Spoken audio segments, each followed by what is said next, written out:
Assalamualaikum warahmatullahi wabarakatuh. Shalom, Om Swastiastu, Namo Buddhaya, salam kebajikan rahayu. Perkenalkan, saya Riasti Novianita, MIKOM, dosen dari Fakultas Komunikasi dan Bahasa, Prodi Ilmu Komunikasi, Universitas Winasarana Informatika. Saya mengajar mata kuliah teori komunikasi dengan kode 0191 serta bobot 3 SKS.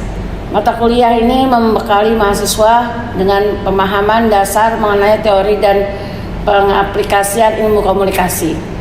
Video ini saya dedikasikan sebagai pernyataan diri dosen dalam unjuk kerja Tridharma Perguruan Tinggi PDD UKTPT pada aspek bidang pengajaran. Secara umum, mahasiswa ilmu komunikasi tidak hanya dituntut untuk paham teori secara mendalam, tetapi juga harus tampil berpraktik seperti membuat pesan, menjalankan kampanye program, menulis karya ilmiah, serta memiliki sikap profesional yang beretika, kritis, dan komunikatif. Tujuannya adalah mahasiswa dapat berkomunikasi dengan menggunakan teori komunikasi yang baik, efektif, beretika, dan percaya diri. Mata kuliah ini sebagai fondasi mahasiswa dalam memahami pentingnya teori komunikasi dan dapat memahami permasalahan yang ada di masyarakat dengan menggunakan teori komunikasi. Peran komunikasi, proses komunikasi, komponen, efek teori, dan model komunikasi.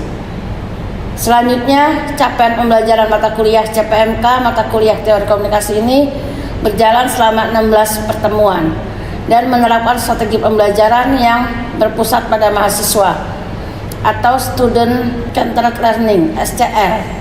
Untuk penilaian formatif, kami dominan menggunakan Focus Group Discussion atau FGD di kelas serta case study untuk menganalisis isu komunikasi yang relevan. Di 4 minggu awal berfokus pada pengembangan serta pembangunan fondasi keilmuan. Di minggu pertama, mahasiswa diharapkan dapat memahami definisi ilmu, karakteristik ilmu, fungsi ilmu, dan proses berpikir ilmiah. Di minggu kedua, mahasiswa diharapkan dapat menentukan dan mengenal teori dalam komunikasi. Kemudian studi kasus serta pendekatan komunikasi, critical positivement dan interpretative teori. Minggu ketiga dan keempat berfokus pada memahami komunikator dan tradisi teori serta objek kajian teori. Fase berikutnya adalah pengembangan dari tradisi teori. Minggu kelima hingga 7, mahasiswa mempelajari dan diharapkan dapat memahami tradisi semiotika, tradisi psikologi sosial atau sosial budaya, dan tradisi fenomenologi. Minggu ke-8 dilaksanakan ujian tengah semester UTS. Minggu ke-9 berfokus pada tradisi psikologi sosial kelompok. Minggu ke-10 dan 11 menutup pembelajaran teori komunikasi dengan mempelajari dan memahami teori dasar komunikasi massa serta perkembangannya. Dan pertemuan 12 hingga 15 mahasiswa melakukan presentasi tugas yang mana penilaiannya berdasarkan ketetapan waktu, kesesuaian perintah tugas, dan kualitas informasi yang diperoleh. Lalu di pertemuan terakhir atau pertemuan ke-16 dilaksanakan ujian akhir semester UAS sebagai penutup pembelajaran. Demikianlah pemaparan rencana pembelajaran semester untuk mata kuliah teori komunikasi. Besar harapan kami mata kuliah ini tidak hanya menjadi ruang bagi mahasiswa untuk memahami ilmu komunikasi secara teoritis, tetapi juga menjadi tempat untuk menumbuhkan empati serta kepedulian sosial.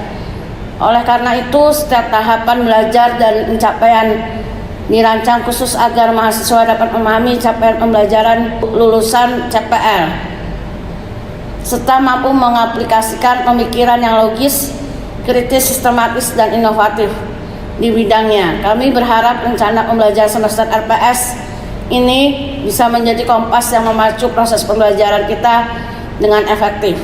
Terima kasih atas waktu dan perhatian Bapak Ibu kalian. Selamat pagi. Oke, hari ini kita memasuki memasuki materi tentang teori dasar komunikasi massa. Sebelumnya sudah paham tentang komunikasi massa? Belum ya? Oke, baik, kita bahas ya. Di sini slide pertama membahas tentang definisi komunikasi massa. Menurut Beckwell, komunikasi massa itu apa? Yaitu komunikasi melalui media massa atau communicating with media. Itu bahasa Inggrisnya ya. Kemudian komunikasi kepada banyak orang atau massa dengan menggunakan sarana media. Jadi media massa sendiri berasal dari media atau sarana komunikasi massa. Jadi apa tadi? Media adalah ringkasan dan massa adalah media massa adalah ringkasan dari media atau sarana komunikasi massa. Oke. Kemudian komunikasi massa adalah menurut Ruben di tahun 1992, yaitu proses di mana informasi diciptakan dan disebarkan oleh organisasi untuk dikonsumsi oleh halayak. Maksudnya bagaimana? Jadi organisasi tersebut disebarluaskan dulu, kemudian untuk dipakai oleh halayak seperti itu ya. Halayak itu masyarakat luas ya. Oke, next. Ini tadi gambarnya dari contoh-contoh media tipenya, bisa dilihat di sini ya. Ada dari kameramen, kemudian koran, kemudian cybermedia. Seperti ini contohnya ya. Oke, next. Di sini dijelaskan tentang teori dasar komunikasi massa. Ada 1, 2, 3, 4, 5, 6, 7. Yang pertama motivasi teorinya, kedua agenda setting, ketiga teori use and motivation, keempat teori jarum hipodermik, kelima teori hegemoni, keenam ketergantungan, dan ketujuh normatif. Oke, next. Di sini akan dibahas satu-satu tentang teori ya. Di sini dijelaskan tentang teori motivasi, yaitu efek terpaan media motivation, berarti penguatan, perkembangan dan penanaman. Jadi teori motivasi di awal pertumbuhan lebih memfokuskan kajiannya pada studi televisi dan audiens. Nah, lebih condong ke media televisi ya. Kemudian khususnya memfokuskan pada tema-tema kekerasan di televisi. Jadi kayak ada undang-undangan khusus kekerasan di televisi itu tidak diperbolehkan, seperti itu ya. Kemudian kondisi berat dan kondisi ringan. Nanti ada perbedaan kondisi berat dan kondisi ringan itu bagaimana. Kemudian proses motivasi yaitu mainstream dan resonansi. Ya. Oke, next. Untuk teori motivasi, kita masuk ke teori agenda setting. Di sini dibahas ada 4 poin dari teori agenda setting. Yang pertama, media massa pusat penentuan kebenaran mengalihkan kesadaran publik serta perhatiannya. Kemudian mass media tidak mencerminkan kenyataan. Kemudian teori agenda setting menggambarkan kekuatan pengaruh media yang sangat kuat. Kemudian asumsi agenda setting, media agenda di mana didiskusikan, kemudian dalam media dan public agenda, kemudian polisi agenda. Nah, saya ambil salah satunya polisi agenda ya. Di sini dijelaskan pada saat para pembuat kebijaksanaan menyadari pentingnya hal tersebut atau isu tersebut. Oke, itu teori agenda setting. Next. Di sini dijelaskan tentang agenda setting, contohnya seperti operator Java. Ini covernya ya, operator Java yang tahu kan ya? Oke, baik, itu contoh agenda setting. Oke, next. Menurut teori use and gratification ada 4 poin juga ya. Yang pertama, menurut Beckwell, mengapa orang menggunakan media dan apa yang mereka gunakan untuk media. Kemudian yang kedua, halayak aktif dan diarahkan oleh tujuan. Oke. Ketiga, contoh kasus alasan ibu-ibu lebih suka nonton infotainment dibandingkan program talk show politik. Kenapa? Nanti ada alasannya ya. Kemudian mengapa masyarakat saat ini lebih cenderung interest terhadap program infotainment dan entertainment. Kenapa? Kira-kira menurut kalian kenapa? Kenapa orang lebih cenderung atau lebih tertarik terhadap program infotainment dan entertainment sebagai hiburan ya. Kemudian tidak ada ketegangan di unsur infotainment tersebut ya. Jadi merilekskan tubuh kita sendiri ya. Oke, baik, itu jawabannya untuk mengapa lebih memilih program infotainment dibanding untuk berita politik dan sebagainya. Oke, next. Di sini dilihat dari style infotainment. Contoh kasus use identification. Contohnya ini ya. Ada RCTI, Indosiar, TPI, SCTV, TVRI, Trans 7 dan sebagainya. Oke, next. Kalau jarum hipodemik, di sini dijelaskan tentang jarum suntik seperti yang kita sering lihat sehari-hari tentang jarum suntik itu bagaimana. Ini ya cara kerjanya. Ya seperti misalnya teori ini dapat menyuntikkan pesan kepada halayak. Jadi pesannya disampaikan secara misalnya seperti istilah jarum suntik tersebut. Oke, kemudian umumnya terjadi di masyarakat pedesaan atau lokasi yang minim. Biasanya kalau di lokasi minim itu masyarakat kan cenderung lebih peka ya, lebih lebih cepat terpengaruh ya, istilahnya seperti itu. Oke, baik. Ya, next. Teori hegemoni. Apa teori hegemoni? Menurut kalian? Ini kan menurut Antonio Gramsci ya. Kalau menurut kalian apa? Teori hegemoni. Bisa menyimpulkan dari kata-kata ini? Silakan. Ada yang bisa? Boleh coba sekarang. Simpulkan aja dari poin 2 dan poin 3-nya.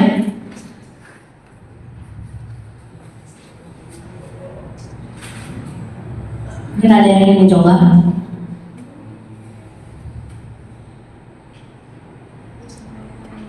Kesimpulan teori hegemoni di sini dijelaskan tentang suatu kekuasaan. Jadi merupakan kekuasaan dari satu kelompok masyarakat yang diterima dan dianggap sah. Jadi kekuasaan itu menguasai seluruh kelompok lainnya. Kelompok satu menguasai seluruh kelompok lainnya, gitu ya. Kemudian media menjadi salah satu sarana bagaimana satu kelompok mengukuhkan posisinya. Jadi alat untuk mengukuhkan posisinya itu media. Ya, paham sampai sini ya. Kemudian kesimpulannya di sini kecenderungan halayak menjadi pasif atau tidak berani mengutarakan isi hatinya halayak tersebut, jadi pasif ya. Oke, itu teori hegemoni. Oke, next. Di sini tentang teori ketergantungan dibahas lagi. Teori ini masih sangat kental dirasakan pada media massa sekarang. Jadi di mana masyarakat sebagai halayak media massal baik cetak maupun elektronik. Jadi masih sangat tergantung terhadap media. Itu teori ketergantungan, ya, atau dependency teori. Oke, next sudah teori ketergantungan. Jadi teori normatif, ya, ada 1, 2, 3. Ada 6 teori normatif. Yang pertama tentang teori otoriter atau media tunduk pada penguasa. Jadi media tunduk pada penguasa. Penguasa itu maksudnya yang menguasai negaranya, seperti itu ya. Kemudian untuk teori pers, halayak memiliki kebebasan untuk berpendapat. Ya, halayak memiliki kebebasan berpendapat. Kemudian teori tanggung jawab sosial. Di sini dijelaskan prinsip kebebasan dan pilihan individual atau prinsip kebebasan media, prinsip kewajiban media terhadap masyarakat. Jadi tanggung jawabnya media kepada masyarakat saat mengeser suatu berita-berita, seperti itu ya. Oke, next. Ada 3 lagi. Yang keempat, teori media Soviet, pers bebas sosial, liberal, sosialis, atau prinsipnya adalah media adalah partner rakyat. Jadi kompak sama rakyat. Di sini seperti bebas sosial. Oke, kemudian teori media pembangunan berfungsi untuk pembangunan segala lini atau infrastruktur, komunikasi, ekonomi, politik, sosial, dan budaya. Berhubungan dengan itu ya, pembangunan. Kemudian di sini teori media demokratik partisipan, media milik bersama bukan pribadi dan melekat melibatkan kepada halayak. Ya, jadi partisipan demokratik medianya berhubungan langsung dengan bukan pribadi tetapi dengan halayak. Oke, jelas sampai sini. Untuk teori normatif jelas ya. Oke, baik. Next, lanjut. Oke, sudah ya, cukup ya. Berarti untuk pertemuan hari ini cukup tentang teori komunikasi massa ya. Ada yang menanyakan atau ada yang di-sharing? Ada yang ditanyakan sebelum kita melakukan presentasi? Kita mau ngambil presentasinya 3 kelompok ya, hari ini atau 2 kelompok ya. 2 kelompok lah ya, masuk setengah 11. Jadi nanti yang belum bisa diganti di kelompok di minggu depan ya. Oke, silakan mempersiapkan diri yang mau presentasi. Demikianlah pemaparan singkat beserta dokumentasi kegiatan belajar mengajar pada mata kuliah teori komunikasi yang berada di bawah tanggung jawab saya. Besar harapan saya tayangan ini mampu mempresentasikan dedikasi serta pelaksanaan tridharma perguruan tinggi di bidang pengajaran yang telah saya laksanakan pada program studi ilmu komunikasi, Fakultas Komunikasi dan Bahasa Universitas Bina Sarana Informatika. Saya mengucapkan terima kasih kepada seluruh pihak yang terlibat, khususnya kepada Kemendikti Saintek melalui Direktorat Jenderal Pendidikan Tinggi LL.Dikti Wilayah 3 Jakarta, serta segenap panitia dan tim asesor sertifikasi dosen SMART tahun 2026. Tidak lupa juga saya ucapkan terima kasih yang sebesar-besarnya kepada Universitas Bina Sarana Informatika, seluruh jajaran pimpinan, rekan sejawat dosen, dan pastinya rekan-rekan mahasiswa. Akhir kata, saya memohon maaf yang sebesar-besarnya apabila terdapat tutur kata maupun penyampaian yang kurang berkenan. Terima kasih atas waktu dan perhatian Bapak Ibu sekalian. Wassalamualaikum warahmatullahi wabarakatuh. Shalom, Om Swastiastu, Namo Buddhaya, salam kebajikan, Rahayu.